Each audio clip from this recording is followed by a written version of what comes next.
everyone. இன்னைக்கு நம்ம unit 12 short ஆன்சர்ல 8th question. Write the reaction for photosynthesis. So ஃபோட்டோசிந்தசிஸ்க்கான ரியாக்ஷன் எழுத சொல்றாங்களா? ஃபர்ஸ்ட் ஃபோட்டோசிந்தசிஸ்னா என்ன? அந்த பிளான்ட்டுக்கு தேவையான ஃபுட்டை அதுவே பை ஓன் ப்ரிப்பேர் பண்ணிக்கிறதுக்கு அந்த ப்ராசஸ் நேம் தான் ஃபோட்டோசிந்தசிஸ்.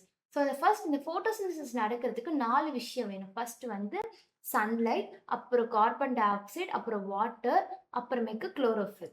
ஸோ இந்த சன்லைட் இந்த பிளான்ட்ல படுறது மூலியமா குளோரோஃபில் வந்து இந்த சன்லைட்டை அப்சர்வ் பண்ணிக்கும்.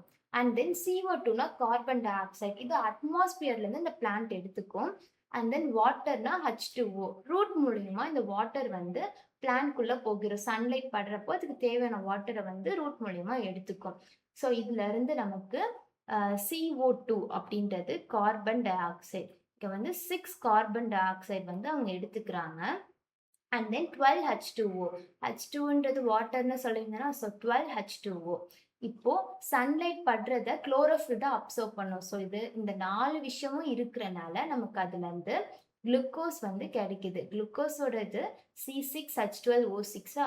அண்ட் தென் ஆக்சிஜன்ன்றது வந்து O2ன்றது ஆக்சிஜன். ஸோ இந்த ஆக்சிஜன் வந்து பை ப்ராடக்ட், ஸோ ரிலீஸ் ஆகிரும். அண்ட் தென் H2Oன்றது வாட்டர். இப்ப நமக்கு இதுல இருந்து குளுக்கோஸ் வந்து ஃபார்ம் ஆகிடுச்சு. அதுதான் அவங்க இங்க டயக்ராம்ல கொடுத்துருக்காங்க. சன்லைட்ல கார்பன் டை ஆக்சைடு, வாட்டர் எல்லாமே இருக்கிறப்போ நமக்கு வந்து சுகர் வந்து கிடைச்சிரும் அப்படின்னு சொல்றாங்க. ஸோ ஒரு குயிக் ரீகால். இதுல carbon dioxide, water, chlorophyll, light படுறதுனால குளோரோஃபில் அதை அப்சர்வ் பண்ணிக்குதா சன்லைட். ஸோ இந்த 4 விஷயமும் இருக்கிறதுனால நமக்கு குளுக்கோஸ் வந்து கிடைச்சிருச்சு. தேங்க்யூ.